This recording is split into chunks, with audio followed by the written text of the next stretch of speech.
back to Ryan and Brian's Bible Bistro. I'm Ryan. And I'm Brian. And this is the Bible Bistro, a podcast all about the Bible, theology, and all things related to the Christian faith. Welcome. Good to be here in the same room. We are in the same room. We just celebrated Thanksgiving this week in real non-podcast time. Right. We just celebrated Thanksgiving, and we're on the backside of Thanksgiving here. And so we're getting ready, wrapping up Daniel this week. Yeah. And then we're getting into Advent. Yeah. Special bonus episode this week. Yes. Exciting bonus content. Yes. Yes. But before we get started, Brian. Yes. We need to have a conversation that we've already started. It is a Saturday right now, everyone. I want you to know It's a Saturday. And Brian is wearing 3 shirts. I have an undershirt on, an outer shirt, and a sweater. How many? It's Saturday, though. Well, I mean, I knew Saturdays are for less. I knew I was recording, and I knew that our YouTube viewers had high standards. They don't. You didn't get the memo. Because this whole started because Brian says, I'm kind of warm. And we're like, it's because you are layered. Actually, I didn't say I was Russian warm. tundra. So what's that? I didn't say I was warm. I said I was uncomfortable. It has to do with where my computer sits here. Okay, sure, whatever. All right. Well, anyway. You gave me a Bible to use. I gave him a 20 pound. Well, it's a wonderful Bible. study Bible. Bring your own, and I don't have to give you one. I know. You heathen. Well, anyway, we're going to finish up Daniel 12. There's a lot going on. I could use my phone. What's that? Nothing. Go ahead. Anyway, so we're wrapping up Daniel this week. It's exciting. Yeah. You know, we've been through last week.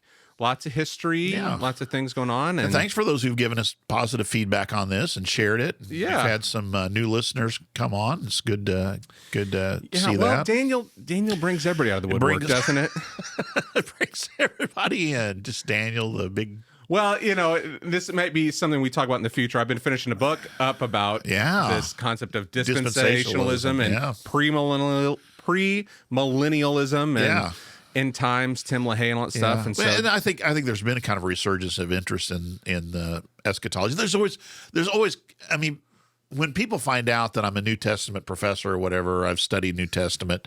They're always, tell me about the book of Revelation, or have you ever studied Revelation? Usually it's Revelations. Have you studied Revelations? Yes, you've scorned. We know. Yeah, but anyway, so that's. I think you. Well, never mind. I did it, and you scorned me. Yes, Brian. This isn't just like a far distant memory. I've said it before, and you're like, actually. Well, like my personal fact checker. Well, anyway. It's a joke. It's okay. I'm okay. Daniel 12. So what is Daniel 12? Anyway, Daniel brings a lot of people up because, I mean, this is a book that has lots of prophetic visions in it. And everybody's like, is this future? Is this now? Yeah. Like, what's going on? And so... Well, and we have the language is picked up by Jesus. It's picked up by the book of Revelation, as you've mentioned before. So, yeah, this is a pretty important book to understand, I think, some of this New Testament eschatology as well. So, yeah. Absolutely. All right, well, let's get into it. Well, last week, I'll just kind of remind you what we looked at with Daniel chapter 11. We covered a lot of ground, a lot of history, if you'll remember. Mm-hmm. I'm not going to repeat all of it now.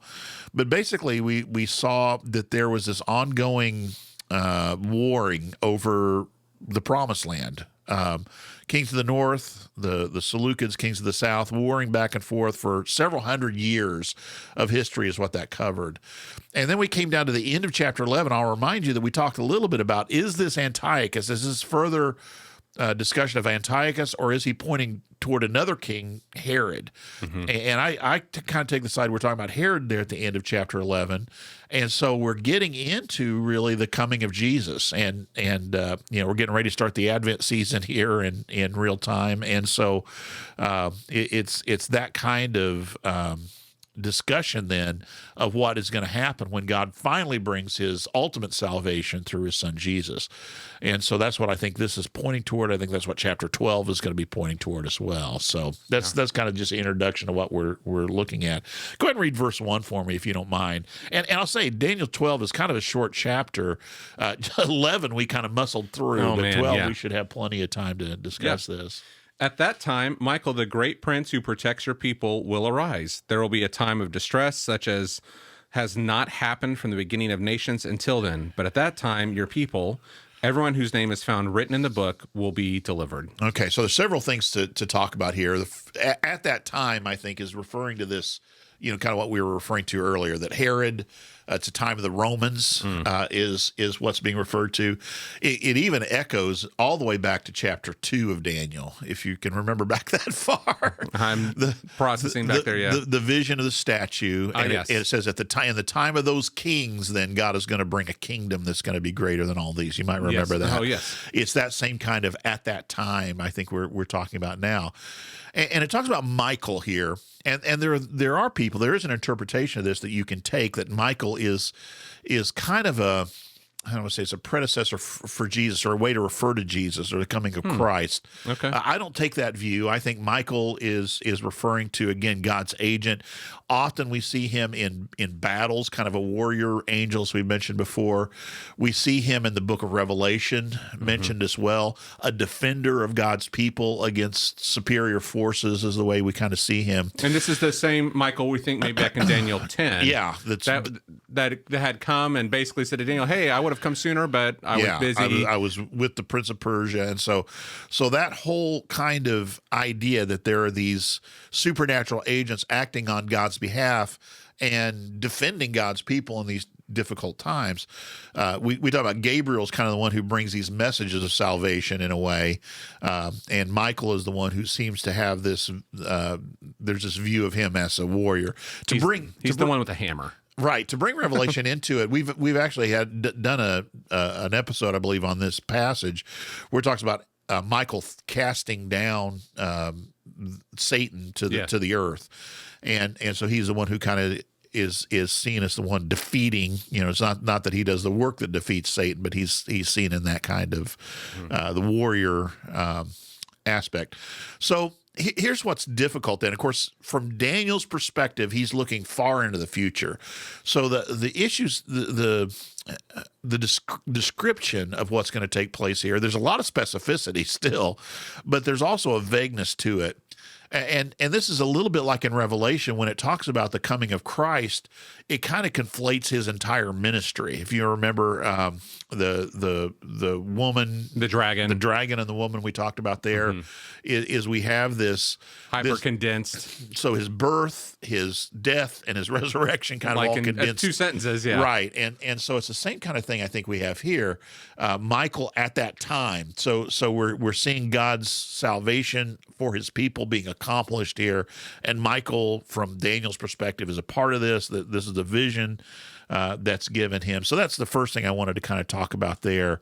The other thing is this idea of their names written in the book of life, which is kind of a Jewish tradition as well. We find this in other places, that their names are written down there. Jesus refers to this. You might remember he says, "Don't be glad that you have this power," to his disciples, but be glad your names are written in the book. And then we have this book that's mentioned in the book of Revelation as well.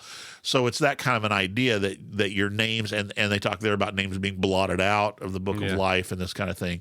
So this is just a way to refer to that you are a part of God's people. You're a part of this salvation that's going to be given. Daniel's going to be given this assurance even when we get to the end of the chapter, because by the time this stuff happens, Daniel's going to be long dead, right? Right. Yeah. Kind of like what you talked about a little bit last week. That there's several centuries that we're looking at here, 600 years that's taking place, and Daniel's going to be, and it mentions this at the very end of the book. Daniel's going to be long buried by that time. And so this idea that his name is written in this book is an encouraging part of this.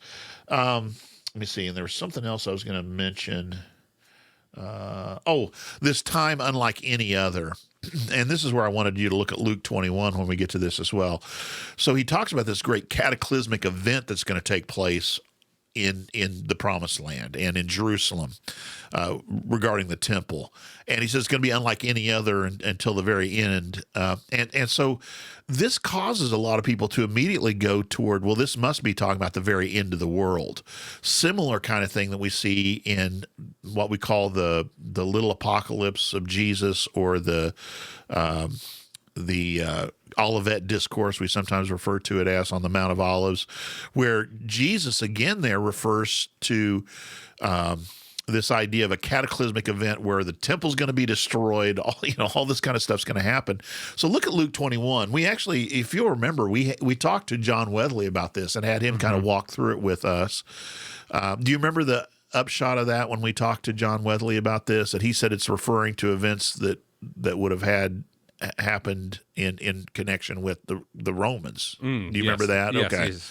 So look in Luke 21. I think I just have 3 or 4 verses there. What, 20 to 24? Is that what I said for you to read? Okay, go ahead and read that for us. When you see Jerusalem being surrounded by armies, you will know that its desolation is near. Then let those who are in Judea flee to the mountains. Let those in the city get out. Let those in the country not enter the city. For this is the time of punishment and fulfillment of all that has been written. How dreadful it will be in those days for pregnant women and nursing mothers. There will be a great distress in the land and wrath against this people. Go ahead. They will fall by the sword and will be taken as prisoners to all the nations. Jerusalem will be trampled on by the Gentiles until the times of the Gentiles are fulfilled. So this idea of the distress, great distress, is an echo of what we find here in Daniel, and Jesus seems to intimate that this is going to be this horrible time. But he also says, you might remember, that this generation is not going to pass away until these events take place. So Jesus is saying this during his ministry in the 30s, toward the end of his ministry. 30s AD is what we understand. 70 AD is the destruction. The siege of Jerusalem begins in October of 66 AD, and then is completed in 70 AD. And so this period of time, and I've mentioned to you, it's described in Josephus, is a horrible time. And it ends with the destruction of Jerusalem, and particularly then the destruction of the temple again. Right. We have the destruction of the temple in 586 by the Babylonians, and then we have the rebuilding of the temple, but then we have the desecration of the temple by Antiochus Epiphanes, and then we have Herod coming and rebuilding the temple, or I should say rebuilding, but remodeling it, everything, right? Refurnishing it. And then we have the destruction of that temple in AD 70, never to have been rebuilt to this day. This is, of course, the temple platform is now where the Dome of the Rock is in Jerusalem. If you've seen that, the temple platform is what is left. Herod's kind of platform that the temple was set on top of, and so, the destruction that the Romans brought during this siege, and when they finally were able to break in, is described again in Josephus. Had you read a little bit. Yeah. We won't read it right now. We'll read it in a little bit, but that whole destruction was a cataclysmic event. One of my favorite things to do. This is kind of shows how sick I am, but one of my favorite things to do when you're visiting Jerusalem is to go down to the base of the temple platform, and you can see where they leveraged these huge rocks huge stones, chiseled stones that the disciples are describing. The Roman soldiers levered those off the top, and they crashed down onto solid stone pavement on the bottom, and broke the solid stone pavement that was in the ground. Which is just, if you can imagine the force of that, and it was the end of the world. It was for those in that time, it was the end, and they couldn't imagine that huge of an event that would cause the temple to be destroyed. And these huge stones to be cast down into the earth. They couldn't imagine that happening, and then history continuing on beyond it. And so that's what we find Jesus, I think, referring to, and I think this is what Daniel's referring to in chapter 12 then, is this destruction of Jerusalem by the Romans. Okay. Comments on that, or any questions? No, I don't think so. Go ahead and read then, back in Daniel 12, go ahead and read verses 2 through 4, if you don't mind. Yeah. Multitudes who sleep in the dust of the earth will awake, some to everlasting life, others to shame and everlasting contempt. Those who are wise will shine like the brightness of the heavens, and those who lead many to righteousness like the stars forever and ever. But you, Daniel, roll up and seal the words of the scroll until the time of the end. Many will go here and there to increase knowledge. Okay, so this idea of rolling up the scroll, we see the same thing being said to John in the book of Revelation, and I think this has to do with, this is not happening in the near future. This is something that's a long way off. So roll this up. This is going to be something important to preserve. It's going to be something important to save. But it's not for you, Daniel. Right? This is not going to happen within your lifetime. Right? This is something that is looking at the far future. You can see again why there are many who consider this to be the end of the world, because this idea of the multitudes who sleep. But I want you to think about during Jesus' ministry that you might remember in Matthew, it records that when Jesus died, there was a great earthquake. Do you remember that? Yeah. And it says the temple, the veil of the temple was torn in two, and it says that there were dead that came out of their tombs. Many of the dead came out of their tombs. Not only that, Jesus raised the dead. We find him raising the widow of Nain's son in Luke 4 or 5, wherever that is. I think it's 5. We have him raising Lazarus, of course, in John chapter 11. We have him raising Tabitha. All of these resurrections that take place point toward what Jesus came to do, I think. And so there's also a way in which this resurrection can also have a spiritual aspect to it as well. At this time, many who are sleeping, right? Many who are who are misunderstanding, because you see that talking about that nature of wisdom as well. Now, I do want to mention, there's an alternate reading right there. If you look at the footnote, because the verb that's used there isn't necessarily those who have wisdom, but it says something to the effect of those who cause others to be wise, or impart wisdom. Those who give wisdom to others. Yeah, and so we're perhaps imagining again the time of Jesus, the time of his disciples, who are teaching God's wisdom, and we find people then who are responding, who are moving, as John says, from death to life, right? Who are being raised spiritually. So again, there's a lot who want to make this, the great resurrection that we read about in the book of Revelation, and that could be the case, but it also could be talking about this time when God's salvation is finally going to come, and this wisdom that is imparted by Jesus and the apostles then are going to many of God's people, and those who respond then are being raised. Jesus, the resurrections, or technically the bringing back to life, right? The resuscitations that Jesus performs in the Gospels point toward, I think, the reality of this spiritual awakening as well. They're pointing toward that.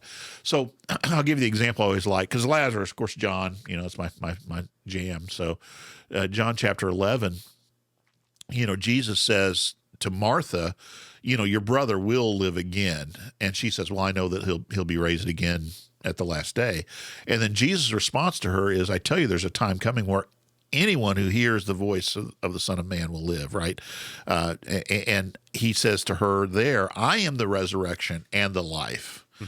And so then, to show the truth of his being the resurrection, right, the giver of life, he raises Lazarus from the dead. Now, Lazarus dies again, right? Right. That points toward, though, that reality that Jesus is the one who's ultimately able to give life. And so I think this may be what Daniel is pointing toward. Gotcha. So again, this is kind of a hyper compressed time. I think so. You think you're I think we're talking about this time of salvation. We saw it back a couple of weeks ago when we looked at the 77s. You remember? Daniel's like, it's the 70 years are over, right? And it's time for God's people to return to the land. And the message there that's given to him by the angel is, well, there's more. There's another salvation, and I think this is pointing toward that same thing. Yeah, and this isn't unique to Daniel either, because I think I was having a conversation with someone about, like, how do we read the Old Testament sometimes, because we can get caught in those traps sometimes, because we read.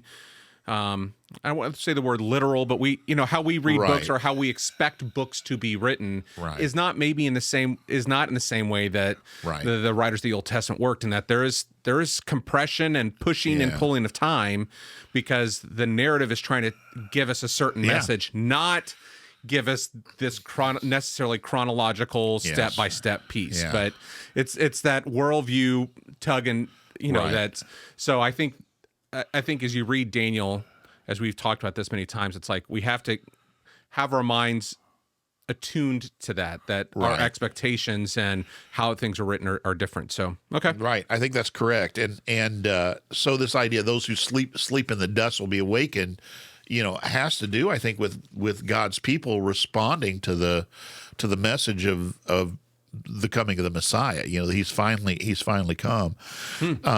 And I like, the other thing I like is those who have insight, those who have this wisdom, will shine like the stars, essentially, like the bright expanses of the heavens. And so, this reminds us of Peter, for example, who talks about us shining like stars in a dark generation, and all this kind of an idea that the wisdom that is imparted to them then puts them in this position of being being able to project the light to others. So the interesting thing that happens next, so, again, Daniel's supposed to seal these things up. And then what's interesting is we have two other angels that come on the scene, and they're having this conversation. Let me go ahead and read it. This is verse 5. Then I, Daniel, looked, and two others were standing there, one on this bank of the river. So remember, he's at the Tigris, one on this bank of the river and one on the other. One of them said to the man dressed in linen, and that takes us back to the one who's been kind of guiding. He's been the supernatural guide for Daniel this whole time. So this angel asked this other angel, well, anyway, he asked him this question: how long until the end of these wondrous things, is the way that this is translated in the CSB, or these amazing things, something to that effect. So all these things you're talking about, how long will this be? And it's not even, and I've said before, this is kind of what God's people are normally asking. It's interesting that we have an angel asking this question, right? Jesus, you might remember when he talks about the coming of the Son of Man. I'm thinking here about Matthew chapter 24. He says, not even the angels know, not even the Son, only the Father knows the times. And so this is kind of maybe even what Jesus is referring here to, this idea that the angel doesn't know. But it's interesting, this angel, this messenger, right? That's what the word angel means. This one who's acting on the behalf of God's people, ask this question that God's people want to know, right? How long until this thing, and particularly, I don't think he's talking about from the time of Daniel, but how long is this end going to last? So this distress that's going to come on God's people, and that's usually when people are asking this question. I always use the example, I believe it's the fifth seal, right? In Revelation chapter 7. Fifth seal, it's open, and the slain saints under the altar. How long? Say, how long, O Lord, faithful and true, until you avenge our blood? And so it's basically, how long is this distress? How long is this time of oppression, right, going to last? How long is this going to be? So it's not, I think, talking about how long until these things happen, as much as it's going to be what's the endurance, right? What's the time span of how long of God's tribulation. Not the great tribulation, but of tribulation, which I think is what's being referred to, right? Yeah. So this is the question he asked. One of them asked him, how long until the end of these wondrous things? Here's the answer in verse 7. Then I heard the man dressed in linen who was above the water of the river. He raised both his hands toward heaven and swore by him who lives eternally that it would be for a time, times, and half a time. By now, we're expecting that, right? When the power of the holy people is shattered, all these things will be, the word there is completed, or you might have the word fulfilled there. The fulfillment, the end of all these things, right? The limit is one of the ways we can think about this. The limit of all these things is when God's holy people are finally going to be shattered, right? And this time of times and a half a time, this time of persecution is going to come to an end. So two times and a half a time is 3.5 years, right? We've talked about this number before, and we're going to see it expressed in a different way here in just a minute. This 3.5 years is the time of Antiochus Epiphanes. it's also interestingly, and I'm not talking about this yet. We'll go to the next section. It's also interestingly that time that we find the Roman occupation, the siege of Jerusalem, about 3.5 years, and so it's always the 42 months, the 1290 days in here in Daniel. This period of time is the amount of time that God's people suffer until the end comes. It's that period of endurance. I suppose, and it's referenced in Revelation as well. It's referenced in Revelation repeatedly. Sometimes it's 3.5 days, and then it's 1,280 days. Sometimes it's time, 2 times and a half a time. Yeah. So it's it's the normal period, if you will, of this kind of thing happening. This shouldn't be a surprise to us by now. So this raises then a question for Daniel. This is verses 8 and 9 then. Daniel says, I heard this but did not understand, so I asked, my Lord, what will be the outcome of these things? In other words, what will be the completion of these things? What will happen? And we get kind of a vague answer to Daniel. I'm sure it's unsatisfying to Daniel. It says, he said, go on your way, Daniel, for the words are secret and sealed until the time of the end. And so this is so interesting to me that Daniel, then, this prophet, and don't we often, we kind of think, man, these prophets had it, they understood it all, had it all together. But, as Paul says, it ends up that they were serving us, right? They were writing these things for those on whom the fulfillment of the ages has come. And so, they even wanted to understand these things. And it was vague to them. And I think this is what's going on. Go on your way, Daniel, because this stuff, you're not going to be able to see this stuff completely. And again, there is hope for Daniel. We'll end with that. But he's basically saying this isn't for you. This is a time of secret, kind of in the notes here I put enigmatic. This is kind of a mysterious answer that he gets. So, anything to this point you want to ask about, or any other comments or questions? No, I think that's a good point to point out. Is sometimes the prophets have questions. Sure, and again, I think for us the humility then, I always try to couch these things to say this is the best of my understanding, right? That Daniel and Isaiah, that Isaiah could go, I don't. This is what I heard. I don't know. Right. But I'm reporting the news, right? That the angels in heaven want to know, well, how, what's this going to be? And they're asking questions, and all this, should give us a sense of humility when it comes to these issues as well. Do you think it's to give enough of? I mean, this is pure conjecture. Sure. It is enigmatic. It's like it's not a complete answer. You kind of go, well, what's the point? Oh, then? Right. For Daniel, you mean, or for us? Yeah. Yes. Well, I think for Daniel, and I'll go back again to a couple of weeks ago, I think for Daniel, this knowledge. So for him, the end is, we're back from Babylonian exile. And remember, he was a kid. He was probably a teenager. Yeah. He's lived through the entire period of the Babylonian exile, and then for him to be given this message, but there's another salvation yet to come. And then we have, just to kind of move forward in time, then we have Jesus, right? We have the fulfillment of this stuff. And I think I've said this before on this very podcast.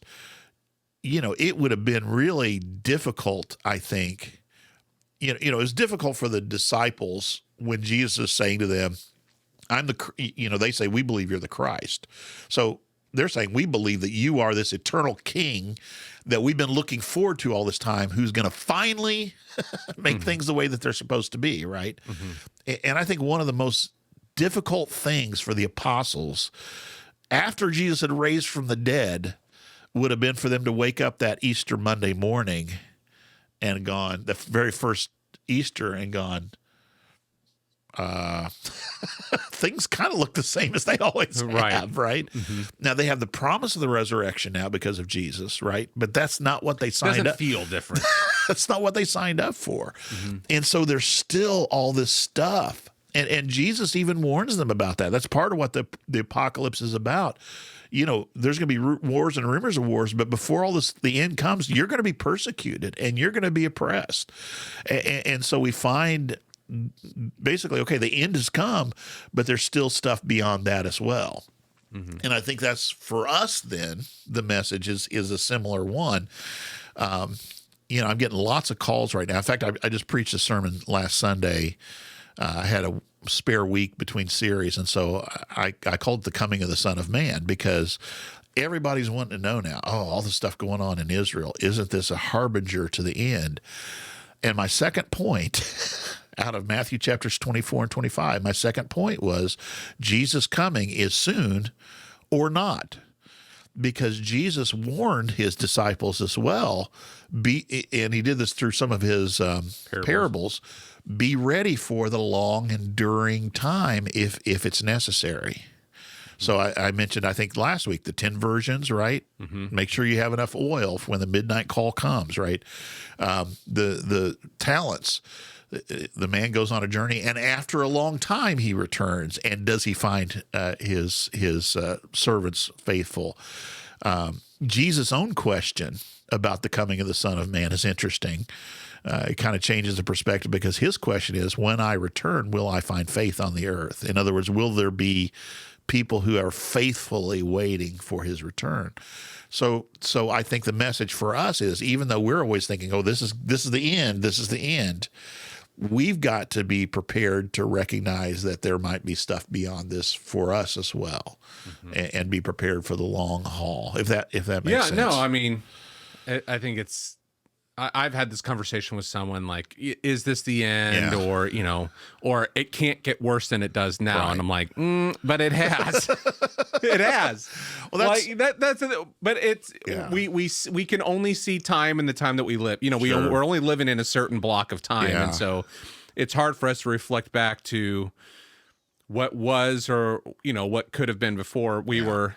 This is a totally off the topic, but we're talking about our kids. It was Thanksgiving, and I saw this map, and it was this illustration of all the families who'd come on the Mayflower. And this person had said, like, we all need to be thankful, you know, for where we come from, because then it said, and here are the families that made it to the first Thanksgiving, and it showed all the people that had died. Wow. That, you know, and it's just, you know, between when they landed and that first Thanksgiving, like it was like decimation, whole families. But, you know, we talk to our kids like how fortunate the time that we live in, you know, like there's medicine and all that stuff, but we also see the world around us and see what, or even I'm 42, what it was like, you know, I have these rose colored glasses about the 80s and whatever, but you see what has changed. And you're like, it can't get worse than this, but like, you know, there's this, it has been. And like, we have to be ready. Like we have these cycles of bad, you know what I mean? Like, and it is not, we're not living in uniqueness here. Yeah. There was an opinion piece on the Washington Post that I saw a lot of people sharing on Facebook. Did you see any of that? I don't know. It was interesting because basically they were kind of saying the same thing.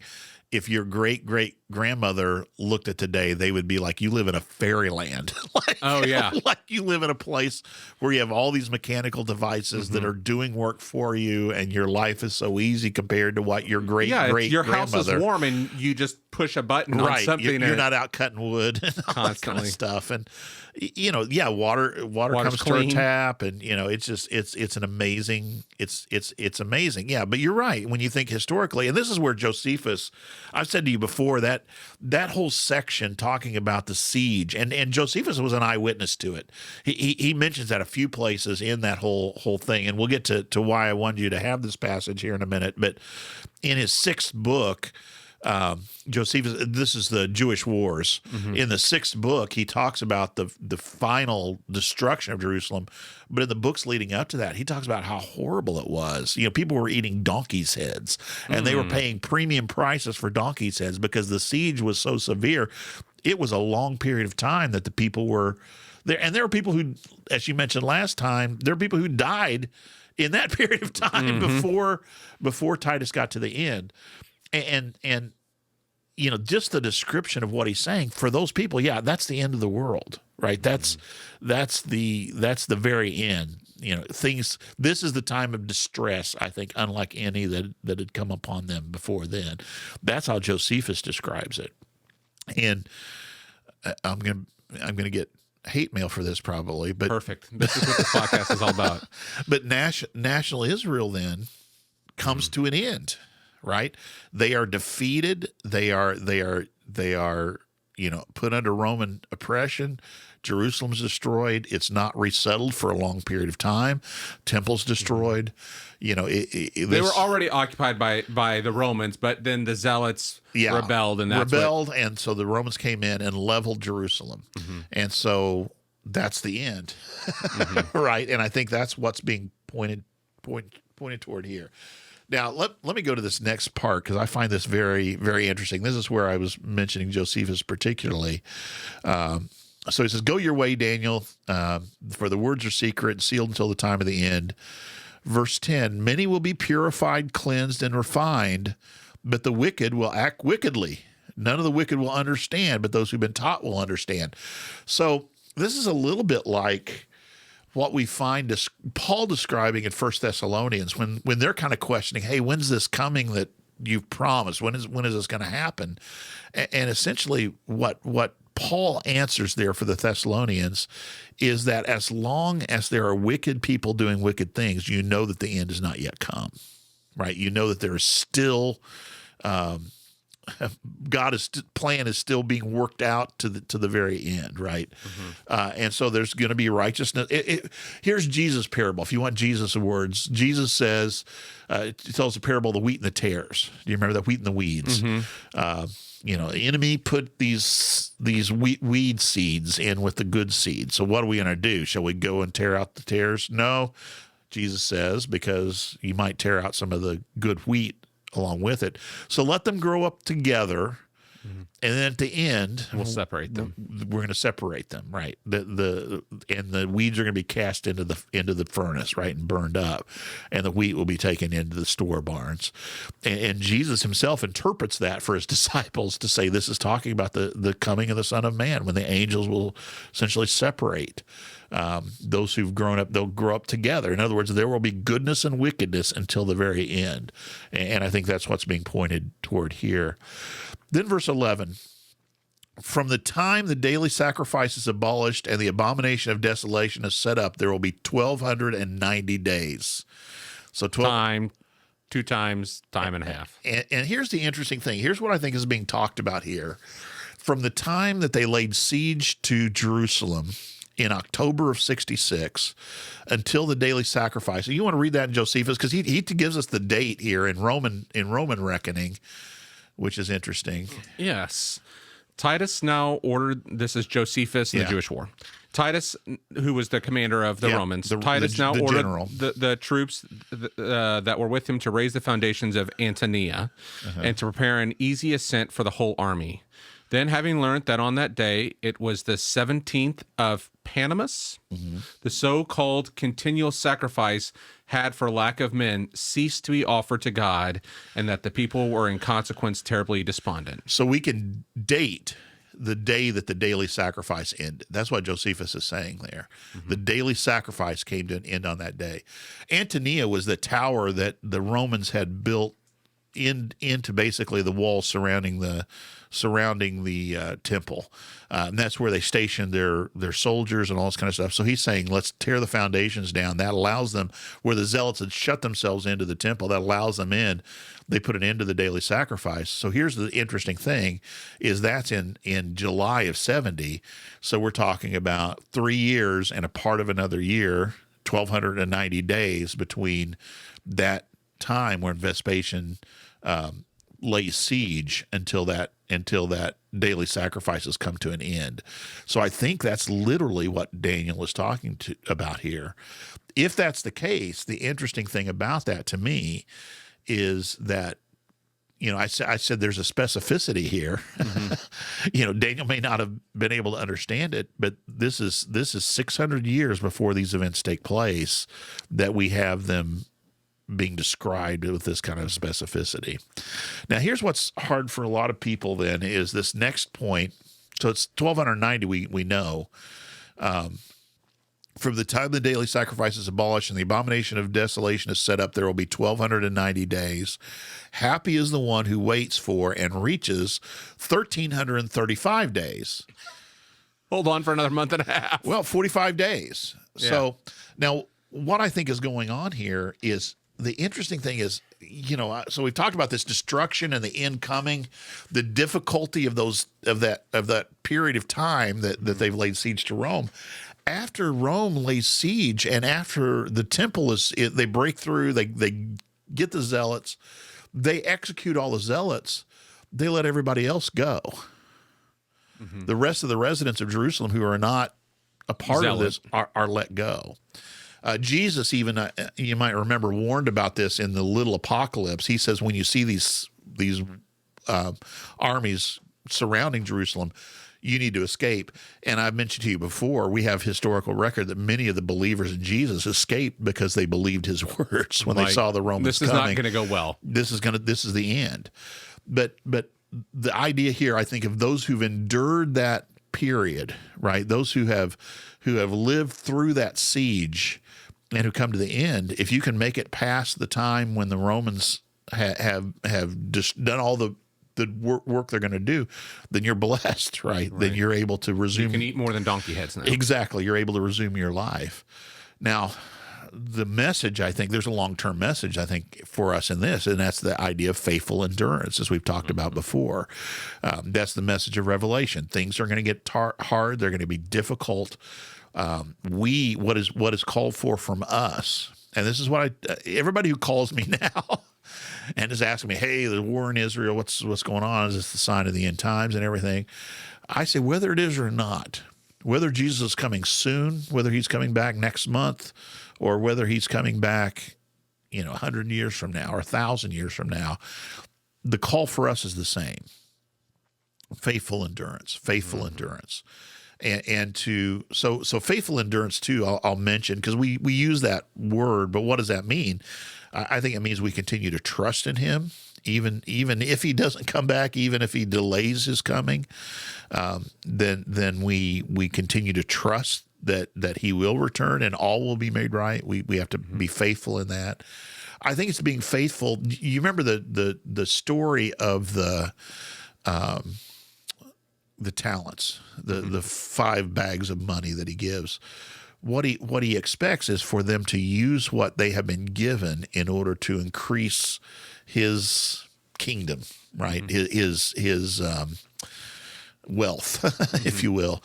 And what's said there in the parable I find very interesting is when the master comes back and finds that they have used what's been given to them, the only one who's criticized is the one who doesn't use what's been given, but the one who've used what they've been given to him is well done, good and faithful servant.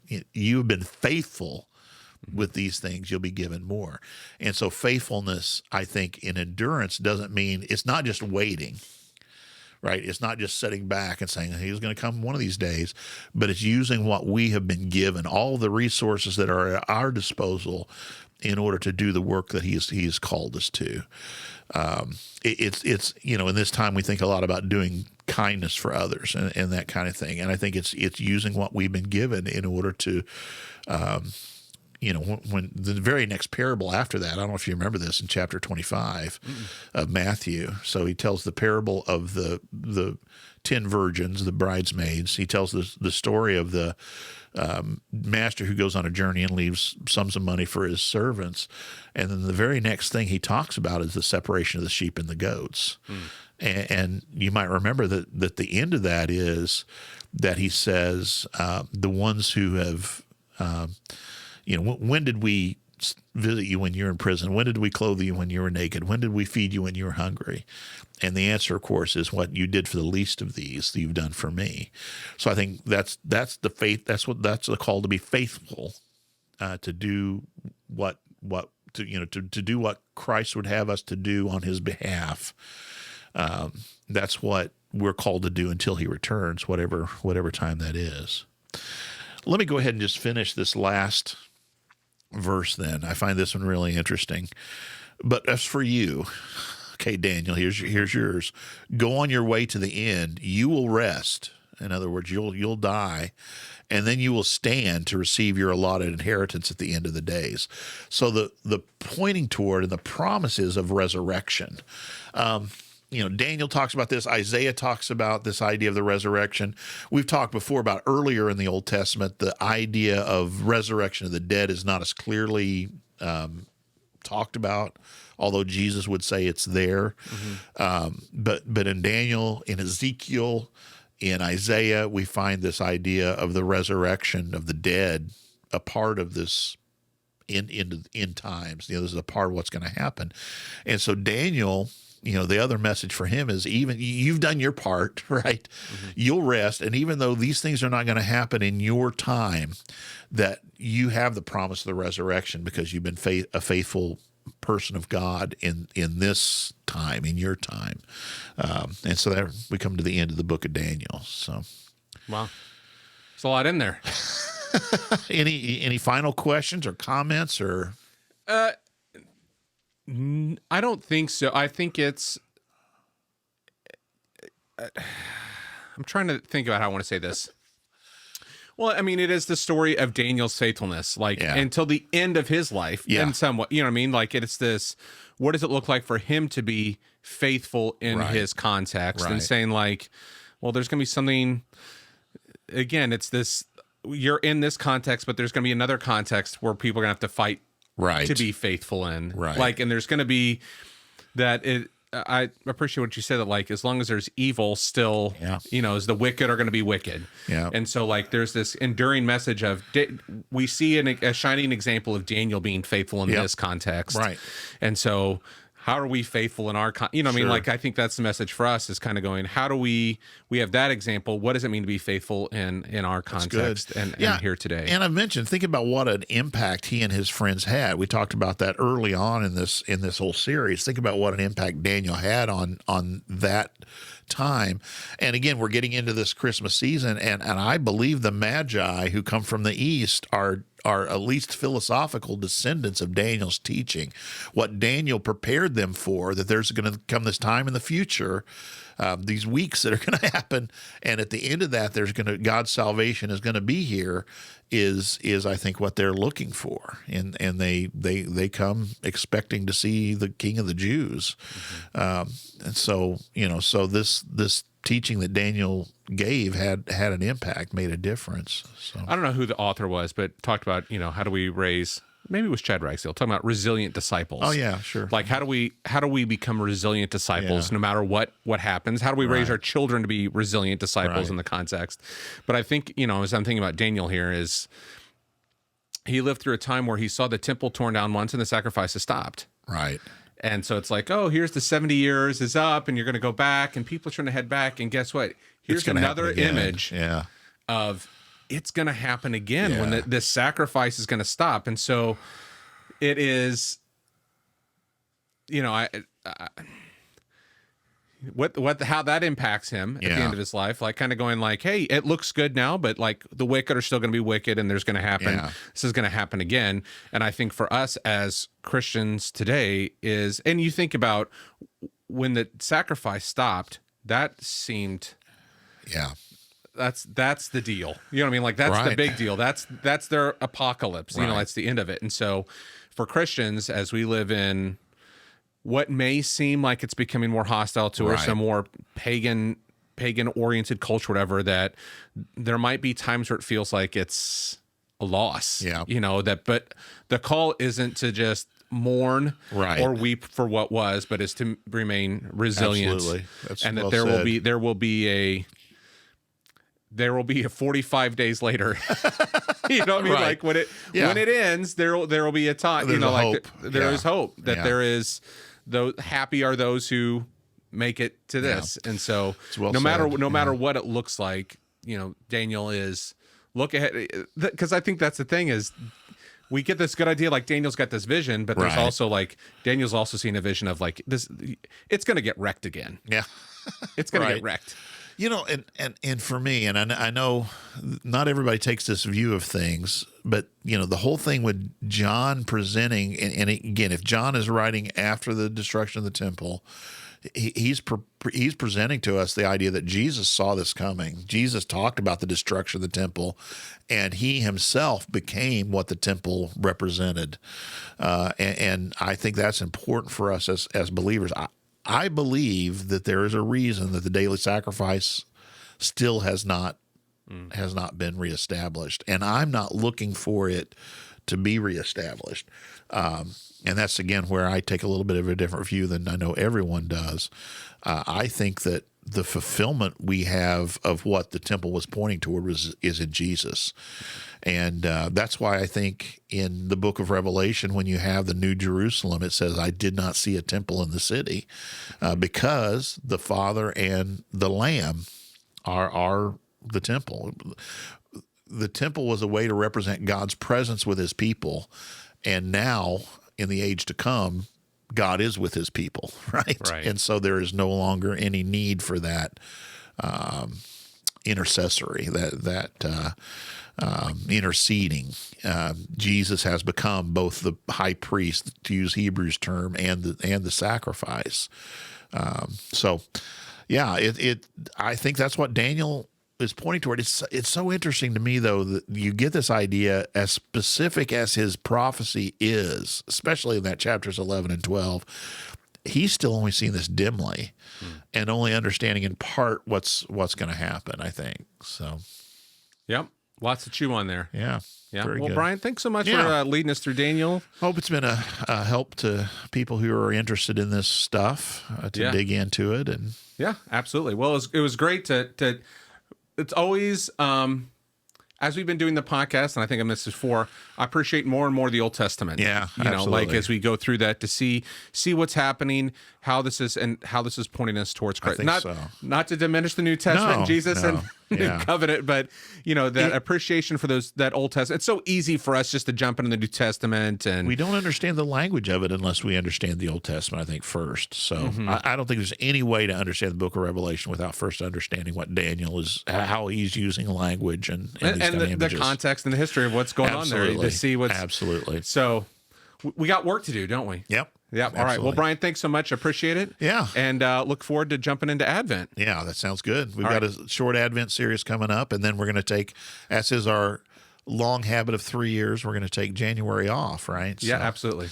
So if you like this, make sure to share it with somebody. Look at our website, thebiblebistro.com.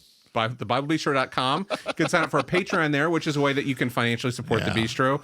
And we're looking, or send checks. Brian said maybe as a gift to patrons, if we can source the surfer Jesus. I'll pull it out for the next episode. Snow globe surfing Jesus. I've seen it for myself now. I only saw it through a glass darkly. You saw it dimly, and now you've beheld its glory. It's heavier than I thought. Yeah, it's quite a thing. I think. Did you say it looked like a murder tool from the game of Clue? Someone said that. Maybe Lauren said that. I didn't say that. I think Lauren said that. She's like, it looks like it's from the game Clue. Anyway, all right. Well, we'll be back with Advent. We hope you have enjoyed this and that you're along with this. Yes, absolutely. We hope you've enjoyed this and join us for Advent. All right. Thanks so much, Brian. Bye.